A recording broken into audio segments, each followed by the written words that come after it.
آپ حضرات نے 20 سال تک یہ جو اسلحہ اٹھائے اور اسلحہ اٹھا کر آپ نے بچوں کو آپ نے نہیں بخشا، عورتوں کو آپ نے نہیں بخشا، علماء کو آپ نے نہیں بخشا، اور اس کے ذریعے آپ یہ بتائیے 20 سال کی جدوجہد میں کوئی ادنا تبدیلی ملک کے اندر آ سکی؟ کہ میری اس گفتگو کے بعد نور ولی صاحب نے خود اور ان کے رفقا نے بھی ہمارے سامنے اس بات کا اظہار کیا کہ یہ آپ کی باتیں ہماری اچھی طرح سمجھ میں آ گئی ہیں، اور مجھے جہاں تک یاد ہے انہوں نے یہ بھی کہا تھا کہ اب اس کے بعد ہم ہتھیار نہیں اٹھائیں گے۔ یہ اجتماع ایک بار پھر اس بات کا اعادہ کرتا ہے کہ پاکستان ایک ایسی ریاست ہے کہ جو مسلمان ہے اس کا دستور اس کے مسلمان ہونے کی گواہی دیتا ہے، اور ایسا دستور ہے جو دنیا میں کسی اور ملک کے اندر نہیں پایا جاتا۔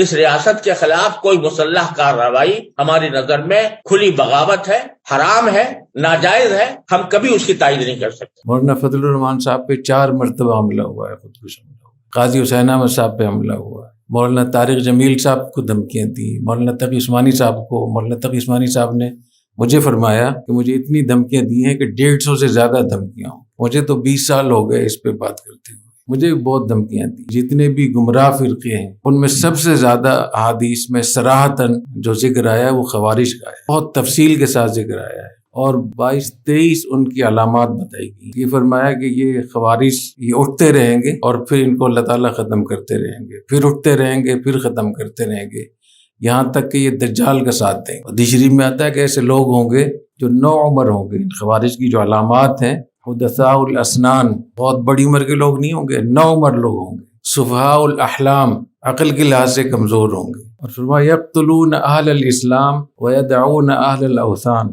صحیح بخاری اور صحیح مسلم کی روایت ہے۔ اہل اسلام کو قتل کریں گے اور مشرکین کو چھوڑیں گے، اور فرمایا کہ اتنے نیک ہوں گے ظاہری طور پر کہ تمہاری نماز ان کی نماز کے مقابلے میں کچھ نہیں ہوگی، تمہارے روزے ان کے روزوں کے مقابلے میں کچھ نہیں ہوں گے، تمہاری قرات ان کی قرات کے مقابلے میں۔ صحابہ کرام سے فرما رہے ہیں، اور مسلمانوں کی تکفیر کریں گے، اور تکفیر کرنے کے بعد مسلمانوں کی جو خون ہے اس کو حلال سمجھیں گے، ان کے اموال کو حلال سمجھیں۔ وہ آیات جو کفار کے بارے میں نازل ہوئی تھی، یجعلونها فی اہل الاسلام، ان کو اہل اسلام پہ منطبق کر کے ان کی تکفیر، اور مجھے بہت دکھ ہے اس بات کا کہ مذہب کے نام پہ اتنی بڑی خون ریزی، اور یہاں کوئی بولنے کے لیے تیار نہیں ہے۔ کیوں نہیں بولتے اس کو؟ انسانی جان تو بہت پھری کہ نیک لوگ، علماء، طلباء، ان کو مارنا، ان کو یہ کیسا دین ہے؟ اور پاکستان پھر بھی کافی کچھ بچا ہوا کیونکہ یہاں کی فوج مستحکم تھی۔ اب وہاں عراق میں، شام میں، لیبیا میں، الجزائر میں، یمن، صومالیہ، سوڈان، وہاں جا کر تو دیکھیں